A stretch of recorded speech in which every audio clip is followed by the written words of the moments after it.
Livro de Salmos, capítulo 13. Nós vamos ler esse texto nesse salmo. Vamos ler também um outro texto no livro de Deuteronômio. Bom, irmãos?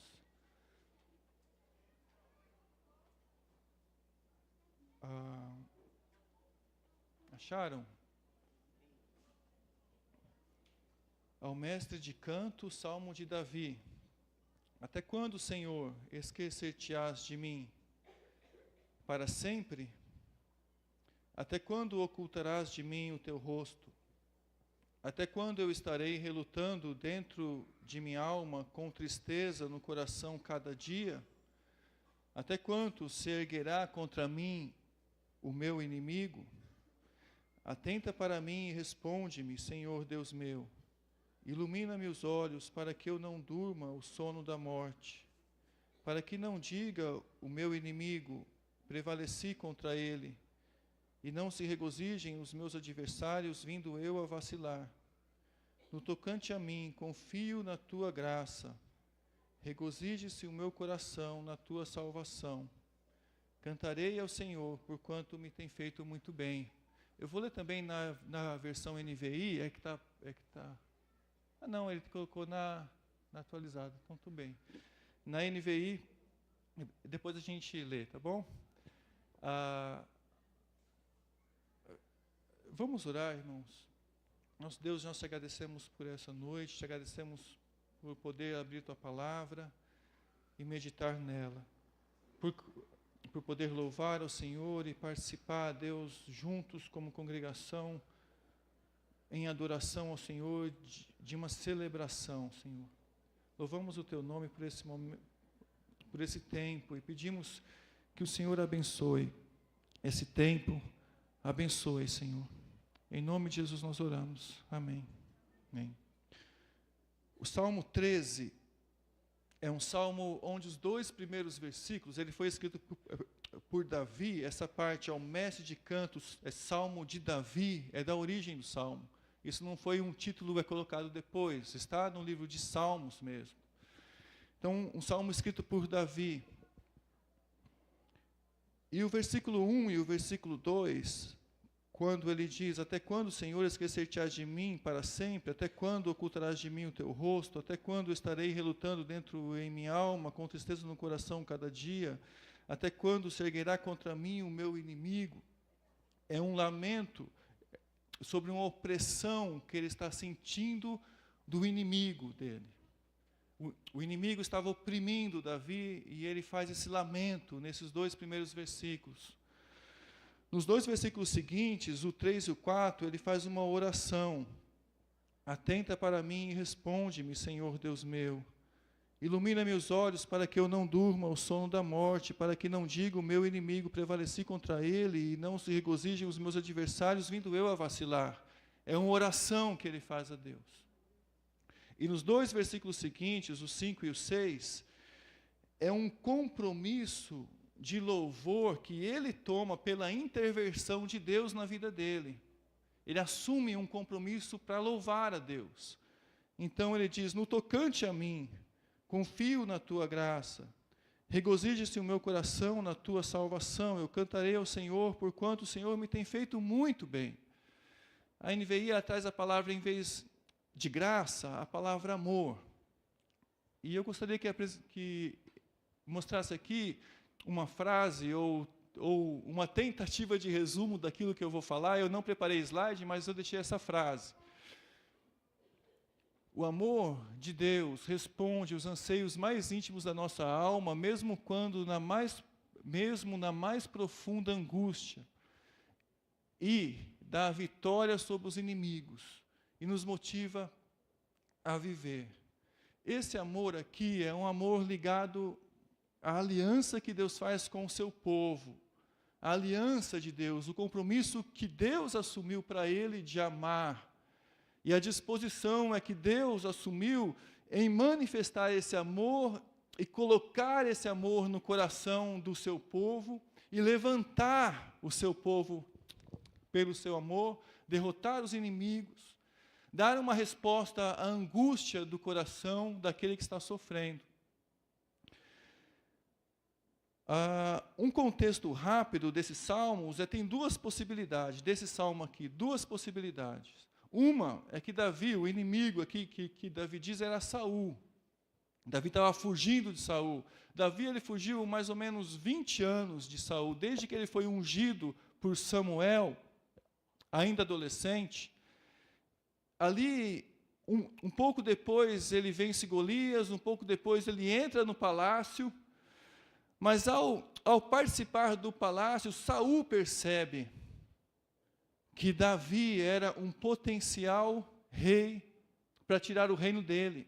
E aí Saul começa a perseguir Davi. E Davi então começa a fugir de Saul, ele foge 20 anos.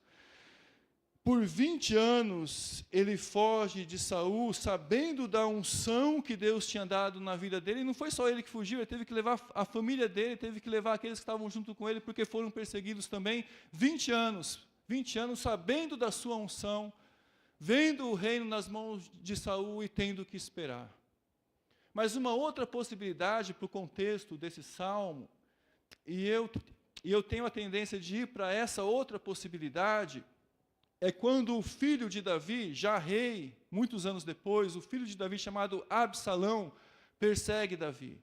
Então, o filho cresce, no reino de Davi, ele já rei, e o filho de Davi, a história está em 2 Samuel 13, essa história de Absalão em diante, ele persegue Davi. Então, se caso for a perseguição de Absalão, o contexto desse salmo, Davi estaria sofrendo aqui por causa do seu próprio pecado e das consequências do seu próprio pecado. E o interessante é que Absalão, ele perseguiu Davi mais ou menos depois de mais de 11 anos depois do pecado de Davi. Ou seja, se passaram 11 anos, no mínimo, até acontecer aquele contexto da perseguição. E falando bem rapidamente, pelo pecado de adultério e assassinato de Davi, homicídio, né, de Davi, Deus, ele manda o profeta Natã, e depois que o profeta Natã vai e diz para Davi sobre o pecado dele, ali vem um sofrimento sobre Davi, é como resposta a isso, é como consequência a isso. E uma das consequências foi que um filho de Davi, Amon, ele abusa da irmã, que também era filho de Davi, mas irmã por parte de pai de Amon, e irmã por parte de mãe e pai de Absalão. Isso foi, isso aconteceu. Absalão fica sabendo disso, e durante 2 anos ele guarda rancor de Amon, e até que ele mata Amon, ou seja, Davi perde um outro filho, Amon. E Absalão foge. Por 3 anos ele foge. Depois que ele volta, ele demora mais 2 anos para ver Davi. Depois que ele vê Davi, ele demora mais 4 anos para se revoltar contra Davi, porque Davi não conversava com ele. Ou seja, o total de mais ou menos 11 anos depois. Aí Absalão se revolta e toma o reino de Davi. Ele arma uma cilada, arma com o povo, arma com o governo e toma o reino de Davi, 11 anos depois. E talvez esse seja o contexto. Mas caso o contexto seja o de Samuel, ou o de Saul, a perseguição de Saul, a questão era preparar Davi para o reino. E caso seja o contexto de Absalão, a questão era disciplinar Davi, ensinar Davi, motivá-lo a ter um coração ainda mais quebrantado. Nos dois casos, o inimigo não era externo, o inimigo não era outra nação. Eu particularmente tenho uma dificuldade de entender esse negócio de inimigo, né, de que a gente cantou aqui, pisar as tropas e saltar as muralhas, que está no livro de Salmos também. Há uma dificuldade, mas se a gente parar para pensar aqui, o inimigo era o filho de Davi, ou o inimigo era da própria nação, o rei de Davi, da própria nação, Israel. Mas a minha tendência é achar que o inimigo era o filho de Davi, perseguindo o próprio Davi. Inimigo aqui era um inimigo próximo, não era estrangeiro, e em muitos outros salmos também não é estrangeiro, não, era o próprio Saul mesmo, o inimigo, que estava perseguindo Davi, não era estrangeiro. Era gente que se levantava contra Davi por causa do mal, do próprio coração, de um interesse mesquinho, de um temor. Esse era o inimigo. Agora, esse é um contexto histórico, mas eu queria dar um outro contexto, um contexto da aliança. Uma aliança que foi feita lá na Palestina, lá por Moisés, é um contexto mais teológico, tá? Eu queria que os irmãos prestassem atenção, eu sei que os irmãos prestam bastante atenção, é um pouquinho mais difícil de explicar, mas eu sei que os irmãos prestam atenção, então fiquem comigo, como diz o Luiz Saião, né? E confiram no replay. Fiquem comigo, confiram no replay. Vamos lá, é Deuteronômio 29. Abram lá, Deuteronômio 29.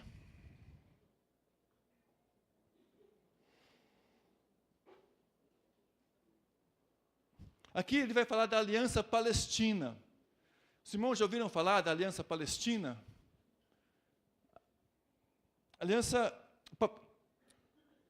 A Palestina não existia ainda naquela época, não é um bom nome para se dar para essa aliança, mas é a aliança que foi feita na terra de Israel. Aqui já está no final da vida de Moisés, Moisés está praticamente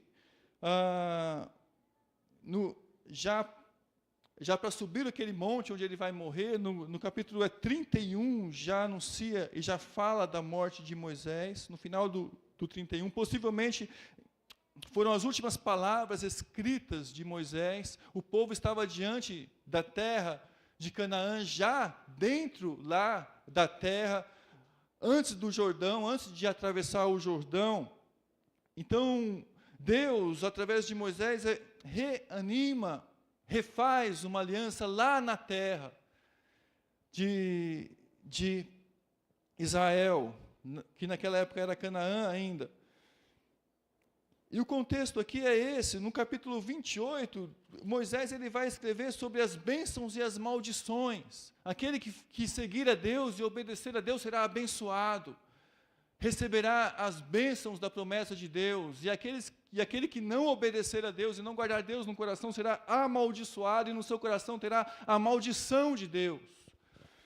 No capítulo 29, ele refaz essa aliança palestina com o povo, porque foi feita na Palestina, na região ali hoje chamada Palestina. Então ele diz, são essas as palavras da aliança que o Senhor ordenou que Moisés fizesse com os filhos de Israel na terra de Moabe, além da aliança que fizeram no Monte Horebe. Monte Horebe era o Monte Sinai. Além dos 10 mandamentos, Deus pediu para Moisés fazer essa aliança agora com o povo. Então Moisés, versículo 2, chamou Moisés a todo Israel e disse, tendes visto tudo quanto o Senhor vos fez na terra do Egito perante vós, a Faraó e todos os seus servos e toda a sua terra, as grandes provas que os vossos olhos viram, os sinais e as grandes maravilhas. Então Moisés lembra ao povo, vocês viram os milagres, vocês viram, porque eram ainda crianças, mas muitos ali viram, e muitos ouviram dos seus pais, porque 40 anos tinham se passado desde então. Eles viram o que Deus fez no deserto, os milagres de Deus, eles viram. Versículo 4, porém, o Senhor não vos deu coração para entender, nem olhos para ver, nem ouvidos para ouvir, até o dia de hoje. E aqui a ideia, se você ler na NVI, dá para entender melhor essa ideia. A ideia é, até o dia de hoje, vocês ainda não entendem o que foi feito, os milagres que foi feito. Essa é a ideia. Hoje vocês ainda não entendem o que aconteceu na saída do povo de Israel para o Egito. E aqui nesse versículo 4, nós aprendemos lições importantes. Uma delas é que ver milagres é uma coisa, entender o propósito de Deus para esses milagres e para a ação de Deus na vida de uma pessoa, o porquê Deus está fazendo os milagres, é outra coisa. Uma coisa é você ver os milagres, participar dos milagres, ter na sua vida os milagres. A outra coisa é você entender os propósitos de Deus por aqueles milagres. E o povo aqui não tinha entendido os propósitos de Deus, porque Deus não deu ouvido, não deu entendimento, não deu olhos para que eles pudessem ver o que estava acontecendo. Isso leva tempo, entender os milagres de Deus, entender o propósito de Deus, talvez leve tempo para algumas pessoas. Mas uma coisa é certa, que a gente vê nesse versículo também, que aquele que tem um coração quebrantado, e um coração que se volta a Deus, um coração que é convertido e que se converte a Deus, entende a ação de Deus. Porque isso a gente vê no contexto do capítulo 29 e no capítulo 30 também. Aquele que tem um coração convertido, um coração quebrantado, esse entende os milagres de Deus, a ação de Deus na história. O milagre para o quebrantado é transformação no ser, é experiência da graça, é uma visita de Deus no coração, é uma alegria indizível que está dentro, é uma nova vida que acontece na pessoa. O milagre para o quebrantado é estar mais perto de Deus, é ter acesso a Deus, é ter vida interior, é ser restaurado por Deus. Esse é o milagre. O milagre para o não quebrantado é apenas externo, é libertação exterior, é momentânea, é inexplicável, é uma coisa grandiosa, é uma ação de Deus, foi Deus quem fez, é inexplicável, mas é externo, não é interior, não muda o ser, não muda a atitude, não gera nova vida. Esse é um milagre para um não quebrantado. Milagres, eles trabalham para convergir a nossa história para Deus. E quem entende essa questão de voltar a história para Deus é o quebrantado. É o que teve o coração atingido por Deus e que entende o que é uma nova vida. Quando nós cantamos aqui, grandes coisas acontecerão nesse lugar, eu estava cantando pensando nisso também. Porque grandes coisas acontecem nesse lugar, mas acontecem nesse lugar, aqui e agora. Não é esse lugar, é esse lugar. É o coração, é o quebrantado, é a salvação, é a transformação, é a mudança de vida. E o quebrantado sabe disso, das grandes coisas, maiores do que o céu, do que a terra. O quebrantado sabe disso, que acontece no coração de cada um. Acontece no seu, acontece no meu. Grandes coisas acontecem nesse lugar aqui. Nós podemos passar a vida inteira, como o povo de Israel passou, sem entender o trabalhar de Deus na história e na nossa vida, e isso também é comum. Tem gente que passa a vida inteira e não entende o trabalhar de Deus. Não entende aonde Deus quer chegar. Pela ação, pelo toque do Espírito, aonde Deus quer chegar? Qual o propósito? Qual a ação? Tem gente que passa anos e anos, irmãos, e não entende. Ainda que seja um processo, nós temos que estar andando nesse processo. Esse processo tem que estar acontecendo. Tem que estar acontecendo na nossa vida. Agora, olha o versículo 5. Moisés sabia dessas coisas. Porque Moisés disse no versículo 5, 40 anos vos conduzi pelo deserto, não envelheceram sobre vós as vossas vestes, nem gastou as vossas sandálias. O que Moisés estava dizendo? Moisés estava trazendo para o povo aquele Deus que fazia milagres externos, grandiosos milagres. Moisés estava trazendo para o particular de cada um, e tentando fazer com que cada um entendesse: olha a veste de vocês não entenderam os milagres de Deus? Olha o cuidado de vocês, nem a roupa de vocês envelheceram. Deus não é só o meu Deus, Moisés, eu imagino Moisés tentando dizer, o Deus de Moisés, o Deus de Josué, o Deus de Arão. Deus é o Deus que cuidou de cada um. A roupa de cada um não envelheceu, a sandália de cada um não envelheceu. Vocês ficaram 40 anos no deserto. Olha a particularidade que Deus tem com cada um de vocês. Versículo 6, ele fala que, olha, vocês não comeram pão, vocês não beberam vinho no deserto, mas Deus sustentou vocês. Em Deuteronômio 8, fala que nem só de pão viverá o homem, mas de toda a palavra que procede da boca de Deus. Eles experimentaram isso particularmente. Moisés trouxe isso para a experiência de cada um, tentando que cada um pensasse: olha, é verdade, o Deus dos milagres cuidou de mim. Agora, eu imagino Moisés perguntando para aquele povo, no versículo 4, e eu vou ler o versículo 4 novamente, de Deuteronômio 29, porém o Senhor não vos deu coração para entender, nem olhos para ver, nem ouvidos para ouvir, até o dia de hoje, ainda vocês não estão entendendo isso. E eu fico pensando, é que talvez Moisés perguntasse para aquele povo: por que vocês estão aqui agora? Vocês estão aqui na Aliança Palestina, entraram já na região, só falta atravessar o Jordão e vencer. Por que vocês estão aqui? Depois ele fala no contexto que eles venceram os reis ali da Transjordânia. Já tinham vencido. Moisés relembra a eles: por que vocês estão aqui agora?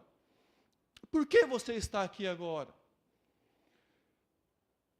Aí ele responde, no capítulo 30, ele continua dizendo isso: mas isso já é particular nosso, você pode aplicar isso para a sua vida. Por que você está aqui agora? No capítulo 30 ele responde, e ele fala por 3 vezes, para se entregar a Deus de todo o coração e de toda a alma. Por 3 vezes ele fala isso. Ele fala no versículo 2, do capítulo 30, de Deuteronômio: e tornares ao Senhor teu Deus, tu e teus filhos, de todo o teu coração e de toda a tua alma. Ou seja, tu e teus filhos, ou seja, uma família inteira, de coração e de alma entregue a Deus. No versículo 6, ele fala do capítulo 30, o Senhor teu Deus circuncidará o teu coração e o coração da tua descendência, para amardes o Senhor teu Deus de todo o teu coração e de toda a tua alma. Aqui ele já usa a primeira vez a palavra amor, ele usa mais 2 vezes.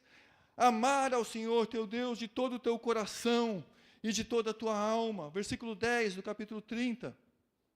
Se deres ouvido à voz do Senhor teu Deus, e guardares os seus mandamentos e os seus estatutos escritos nesse livro da lei, e te converteres ao Senhor teu Deus de todo o coração e de toda a tua alma, de todo o ser. Coração e alma talvez fossem as 2 palavras mais abrangentes da língua hebraica para mostrar o ser, uma entrega de vida total a Deus. Por isso que nós estamos aqui, para adorar a Deus com todo o nosso ser, com todo o nosso coração. Era por isso que aquele povo estava lá. E ele usa mais 3 vezes a palavra amor, amar a Deus. Versículo 6, que nós já lemos. Versículo 15, do capítulo 30, ele fala que proponho hoje a vida e o bem, a morte e o mal. Se guardares os mandamentos que hoje te ordeno, e que ames o Senhor teu Deus. Ame como? Guardando os mandamentos. Mas por isso nós estamos aqui. Por isso eles estavam ali, para amar a Deus. Versículo 20, no capítulo 30. Amando o Senhor teu Deus, dando ouvido à tua voz, apegando-te a Ele, pois disso depende a tua vida. Gosto da NVI aqui também, onde ela diz: o Senhor é a tua vida. Ame o Senhor teu Deus. Ame o Senhor teu Deus, porque o Senhor é a tua vida. E ele fala isso, por isso nós estamos aqui. Deus quer que o amemos. Deus quer que voltemos o nosso ser para Ele, de todo o nosso coração e de toda a tua alma, toda a nossa alma. Aí no capítulo 31, já no finalzinho, ali, com Moisés e o povo, no versículo 14, Deus pede para Moisés chamar Josué, versículo 14 do capítulo 31 de Deuteronômio. Disse o Senhor a Moisés: eis que os teus dias são chegados para morrer, e que morras. Chama Josué. Apresentai-vos na tenda da congregação para que lhe dê ordens. Assim foram Moisés e Josué e se apresentaram na tenda da congregação. Versículo 14 que nós lemos, e o 15 agora. Então o Senhor apareceu ali na coluna de nuvem, a qual se deteve sobre a porta da tenda. Versículo 16. Muito triste esse versículo, mas eu acho que no interior, no coração, Moisés já percebia isso. Disse o Senhor a Moisés: eis que está para dormir com os teus pais. Este povo se levantará e se prostituirá, indo após deuses estranhos, na terra para cujo meio vai, e me deixará, anulará a minha aliança que fiz com eles. Aí o versículo 17, já começo a lembrar um pouco do que talvez teologicamente, aquele contexto teológico que era da época de Davi. Davi poderia estar pensando no Salmo 13. E o versículo 17 diz: nesse dia minha ira se acenderá contra ele, desampará-lo-ei, e dele esconderei o meu rosto, para que seja devorado, e tantos males e angústia o alcançarão, que dirá naquele dia: não nos alcançaram estes males por não estar o nosso Deus no meio de nós? Esconderei, pois, certamente o meu rosto naquele dia por todo o mal que tiverem feito, por se haverem tornado a outros deuses. Deus esconderia o seu rosto deles. E aí Deus diz assim para Moisés: escreve para vós outros esse cântico, e ensinai-o aos filhos de Israel, e ponde-o na sua boca, para que este cântico seja por testemunho contra os filhos de Israel. Deus pede para Moisés escrever um cântico. O cântico é escrito no capítulo 32 de Deuteronômio, está aí o cântico. É um cântico triste, boa parte do cântico é triste, porque Moisés está dizendo: olha, Deus fez grandes milagres, mas o povo vai esquecer, o povo esquecerá. Então Moisés escreve esse cântico, mas a ideia de que Deus disse para Moisés escrever esse cântico é que esse cântico esteja na boca de cada um. Ou seja, Moisés iria ensinar esse cântico para cada um. E na boca de cada um, aquele cântico ia servir de testemunho. De testemunho. Para que o povo soubesse as razões da sua angústia, as razões do seu sofrimento. Porque deixou a aliança, porque deixou de amar a Deus. O povo ia saber: olha, estou sofrendo, porque um dia deixamos a aliança, deixamos de amar a Deus de todo o coração, de toda a alma, de todo o entendimento, e adoramos a outros ídolos. Essa é a razão da angústia, essa é a razão do sofrimento. Esse era um testemunho dado no cântico de cada um, e que cada um ia cantar. Agora, vamos voltar lá para o Salmo 13, se você deixou o seu dedo marcado lá. Vou falar rapidamente um pouquinho do Salmo, nesse contexto.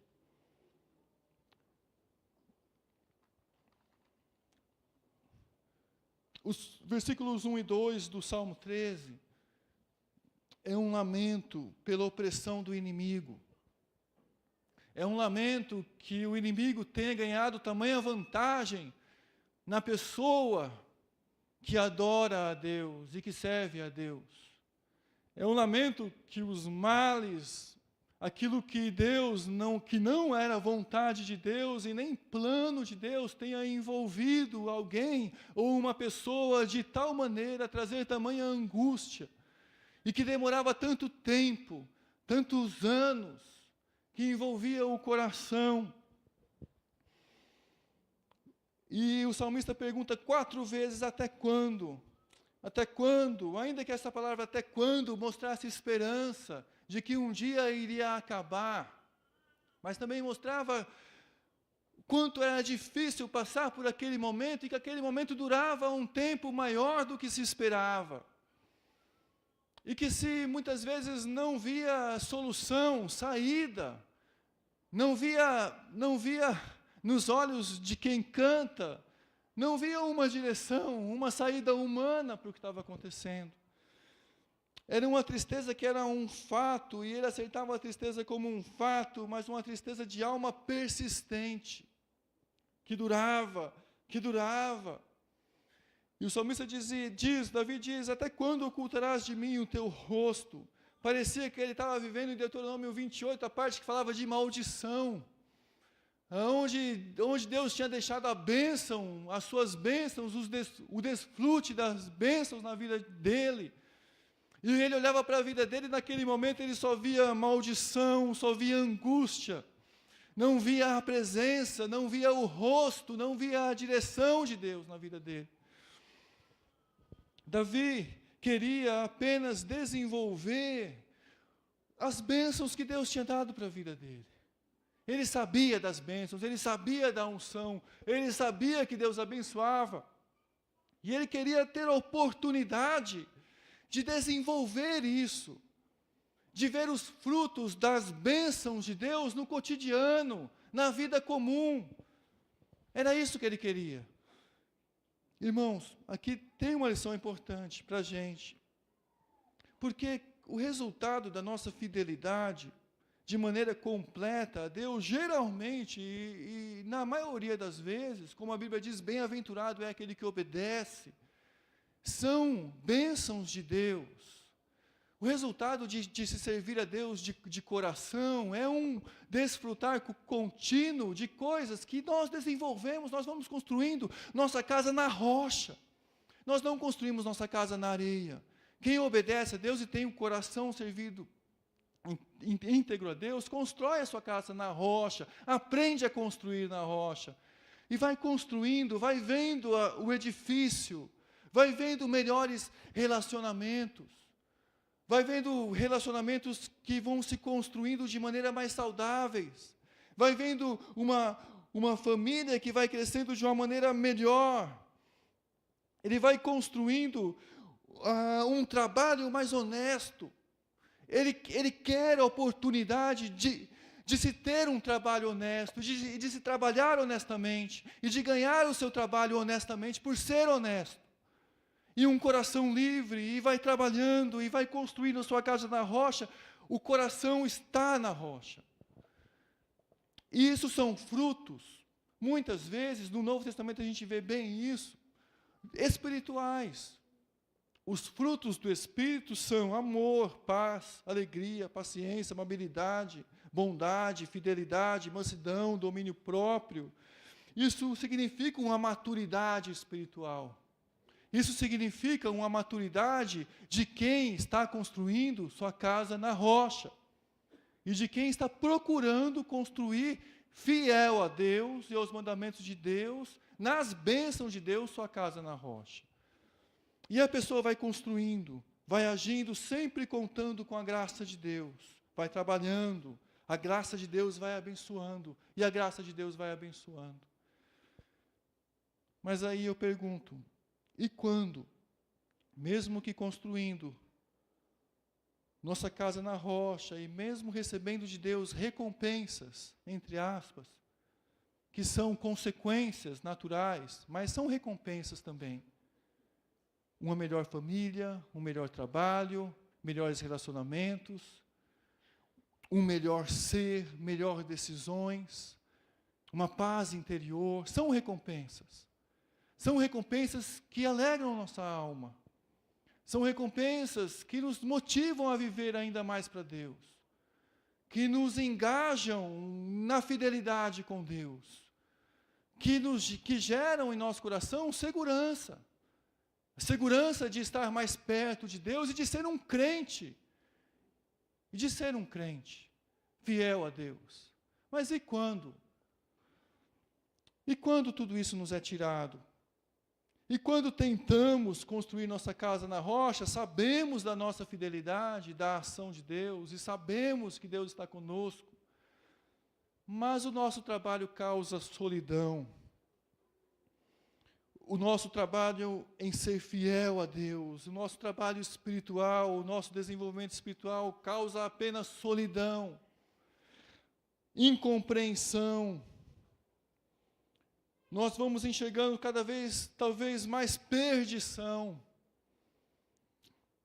E cada vez que eu olho para o contexto do nosso país, eu enxergo mais perdição. Não enxergo muita coisa. Se olha no contexto mundial, ainda olho mais perdição. Um sentimento de que o mundo está preparado para o anticristo. E que o anticristo pode surgir a qualquer momento, porque o mundo já está em um contexto já tão voltado para o anticristo. E a gente começa a enxergar perdição, a gente começa a enxergar perseguição, a gente começa a enxergar um Deus santo, sim, mas um Deus que parece estar lá, e o mundo cada vez mais perdido aqui, e Deus lá. E a gente começa também a enxergar o nosso próprio pecado, porque o nosso próprio pecado também nos pressiona para baixo, nos puxa para baixo. E a gente começa a enxergar a nossa própria limitação dentro desse próprio contexto. E a gente pergunta, onde estão as recompensas? As recompensas, onde estão as recompensas? Como Jeremias, talvez a gente vê muito isso na vida dos profetas. Eu vou citar aqui 2 ou 3 exemplos apenas, poderia estar vários exemplos na vida dos profetas. Mas um exemplo, por exemplo, de Jeremias. Jeremias estava já preso, estava já dentro de um cárcere, perseguido, sabia do sofrimento, e vem alguém falar para ele, olha, um parente dele, você compra o meu terreno? O terreno de Jeremias, o terreno já estava invadido pelo exército babilônico. Jeremias sabia, eu vou comprar o seu terreno. Mas Deus revela que essa pessoa viria para Jeremias. Jeremias entende que era para comprar. Aí Jeremias pega dentro da cadeia, sem esperança, né, assim, momentânea, ele vai e compra o terreno. Ele compra um terreno invadido por gente, Babilônia, ele na cadeia. Será que é bom ser fiel a Deus num contexto desse? Será que é bom comprar um terreno invadido por alguém, sem esperança nenhuma? E Deus ainda diz para Jeremias, você compra, porque daqui a alguns anos, muitos anos se passarão, mas o povo voltará. E Jeremias sabia no coração, muitos anos passarão. Muitos anos passarão. Ezequiel, por exemplo, foi dito para ele, a esposa dele morreu, e Deus disse para ele assim, Ezequiel, não faça luto por sua esposa. Para que o povo entenda também, e quando o povo te perguntar, você poder dizer, olha, porque eu vou tirar aqui o templo de Jerusalém, e Jerusalém vai ser destruída, e vocês nem vão poder lamentar pelo templo e por Jerusalém. Mas o coração de Ezequiel também. Será que ele pode desenvolver as bênçãos da aliança? Será que Ezequiel podia ver alguma esperança de poder desenvolver bênção da aliança palestina? Será que valia a pena amar a Deus de todo o coração, de toda a alma? Isaías, por exemplo, ele passou por alguns reis de avivamento, mas ele passou por outros terríveis, o pior, Manassés, que a tradição diz que foi Manassés que matou Isaías, cerrado ao meio. Isaías, no final da vida. Isaías, ao escrever o livro dele, ele vê o pecado do povo. Pecado do povo. E Deus diz para Isaías, ainda que esteja escrito com uma tinta escarlate, Deus iria perdoar. Mas ele viu o pecado do povo. E ele fala os ais, né? E aqui também Davi, consequência do seu pecado, talvez 13 anos, não sei, se for perseguido por Saul, 20. Mas se for pela consequência do pecado de Absalão, 11 anos no mínimo. Vendo seus filhos morrer, vendo seus filhos se espalharem, se dividirem, vendo o filho dele, Absalão, querendo matá-lo, fugindo do próprio filho, saindo de um contexto aonde parecia que as consequências do pecado dele não acabavam nunca. E Davi tentando lembrar, talvez, de tudo isso e de Deus que prometeu estar com ele. Deus prometeu estar com ele. Aí ele escreve, até quando, Senhor? Até quando ocultarás de mim o teu rosto? Será que se é para sempre? Até quando eu vou andar com tristeza no meu coração? Para sempre. Até quando eu vou viver nesse contexto? Para sempre. Para sempre. Até quando? Até quando será que tudo isso será tirado de mim? Até quando, Senhor? Ele pergunta algumas vezes para Deus. Aí ele faz uma oração. A oração está escrita no versículo 3 e no versículo 4 do Salmo. Ele pede para que Deus olhe para ele. E ele tem uma atitude de orar a Deus e de esperar encontrar a resposta de Deus, porque ele fala, atenta para mim e responde-me, Senhor Deus meu. Ele espera ainda na resposta de Deus, ele não deixou de esperar, ele espera ainda, ele sabe que Deus tem o seu tempo, e de que Deus responde no seu tempo. E ele diz, ilumina-me os olhos, para que eu não durma o sono da morte, mas é para que as trevas não possam cobri-lo. Ilumine para que as trevas não possam cobri-lo. Ele ora assim. E o versículo 4, ele fala também,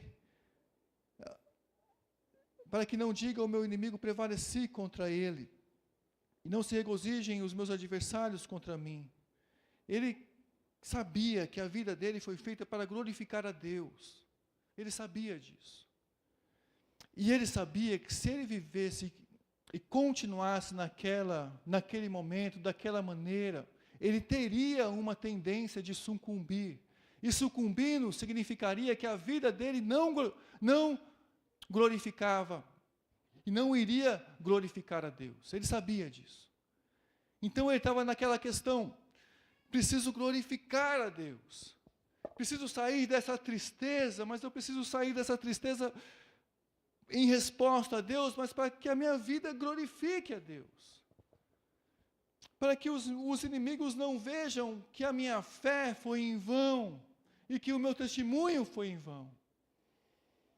Então ele se importava com isso. Ele queria sair da tristeza, não para ter apenas uma saída da tristeza, mas para glorificar a Deus, para vencer inimigos que eram contra Deus. Aí ele faz um compromisso. E que antes do compromisso tem a importância da oração.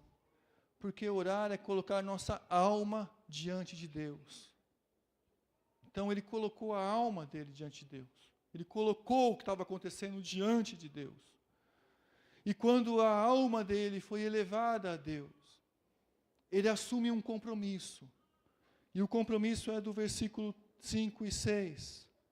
No tocante a mim, se eu tenho que tomar alguma iniciativa, se eu tenho que tomar alguma posição, eu confio na tua graça, eu confio no teu amor leal, eu confio no amor da tua aliança, confio no amor que veio até a mim um dia me salvou, me revelou quem és, me deu graça e me deu misericórdia.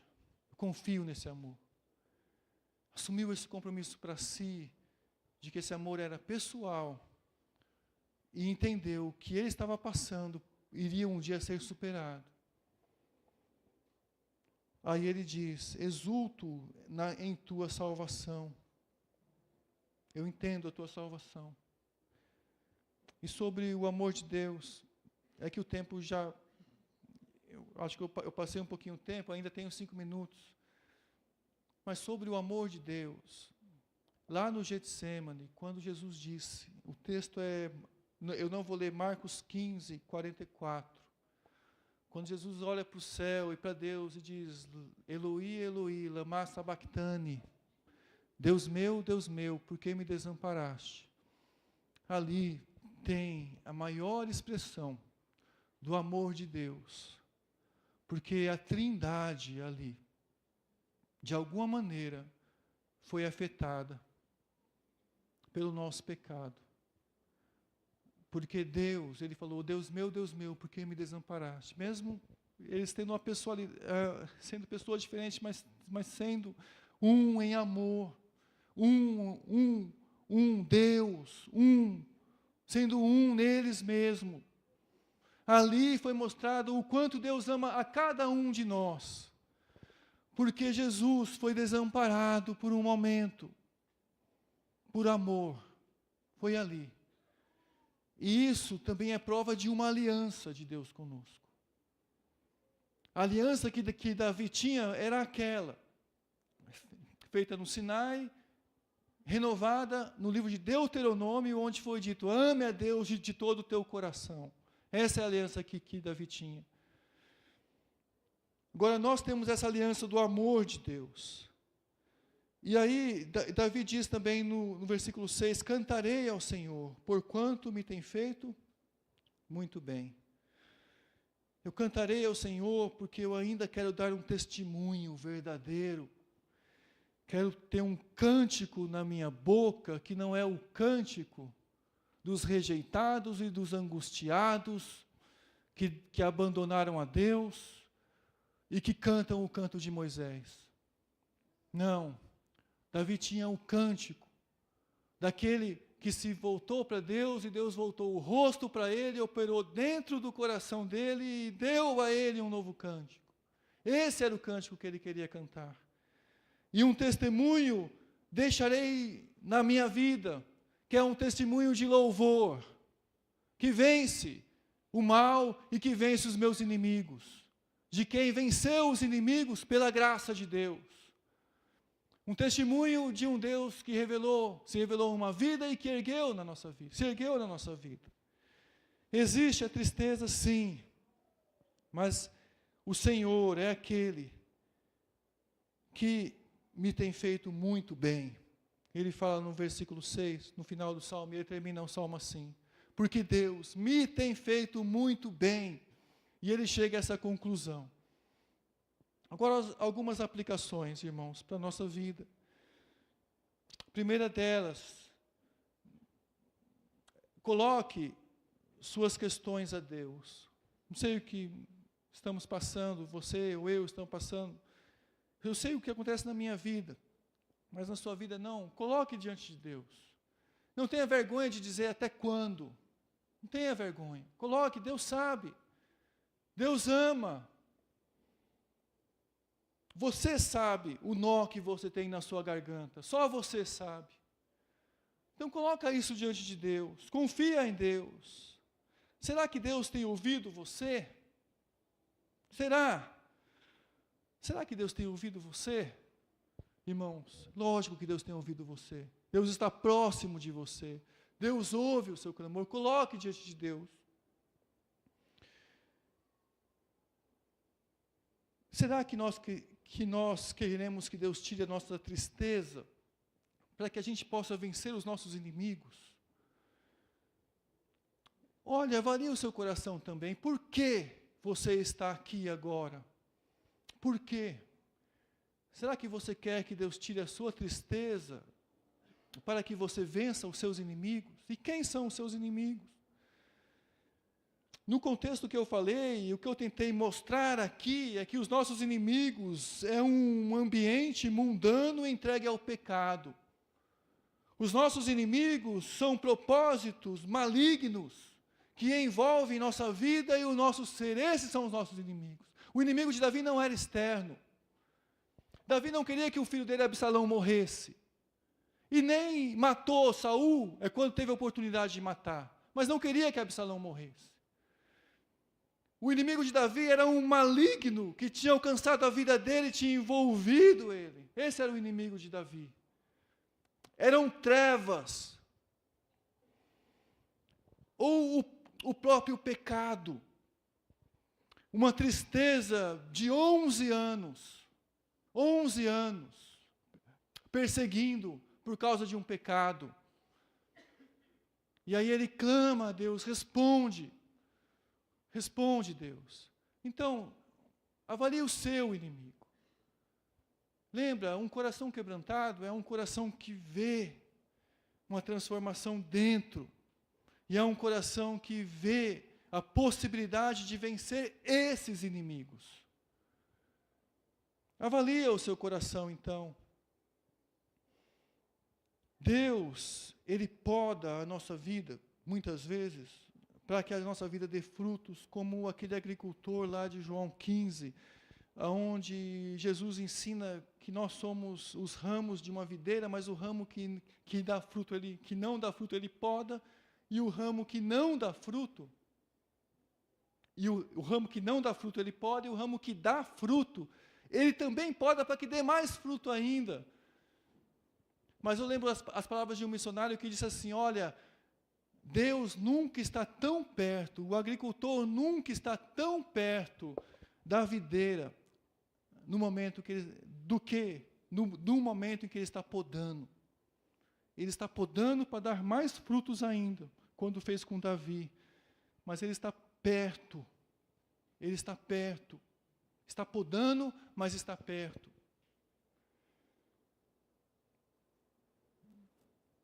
Eu tenho entendido a ação de Deus na história, eu tenho visto os milagres com uma conversão de vida vivida. Eu tenho procurado viver a aliança com Deus com a minha força. A aliança que lá do Eloi, Eloi lama sabachthani, que foi mostrada lá. Será que essa aliança hoje eu tenho vivido com a minha força? Me voltado para ela e procurado viver ela.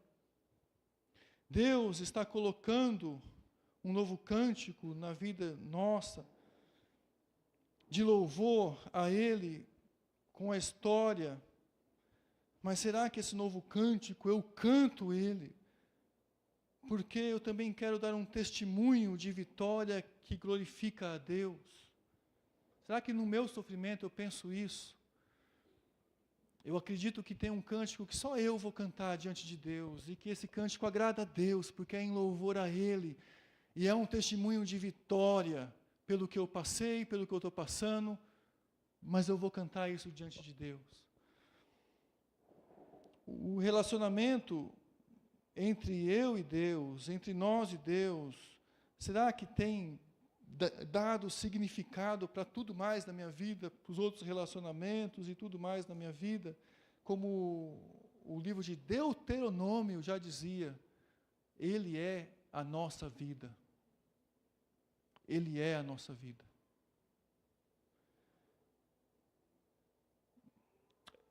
Pode existir, irmãos, momentos em que nós não percebemos o grande amor de Deus, mas Ele está vivo e Ele está lá. E Deus é fiel. E quando a gente ora nesse sentido, a gente entrega o nosso desespero a Deus em oração. Em oração a gente recebe o descanso de Deus. Passa a frase de novo, Gui, se você puder passar. Vamos encerrar. O amor de Deus responde os anseios mais íntimos do nosso coração e da sua vida, da minha vida. O amor de Deus responde isso. Em Deus nós temos essas respostas. Em Deus nós sabemos que Ele responde os anseios mais íntimos da nossa alma. Mesmo que nós estejamos na mais profunda angústia, mesmo que estejamos envolvidos com os piores inimigos, e talvez o pior seja nós mesmos, nosso pecado. Mas o amor de Deus vai lá, o amor de Deus alcança lá, e nos dá vitória sobre os nossos inimigos, e nos motiva a viver. Ele dá a vitória. E eu gostaria de desafiar a gente, para que a gente não saísse daqui derrotado.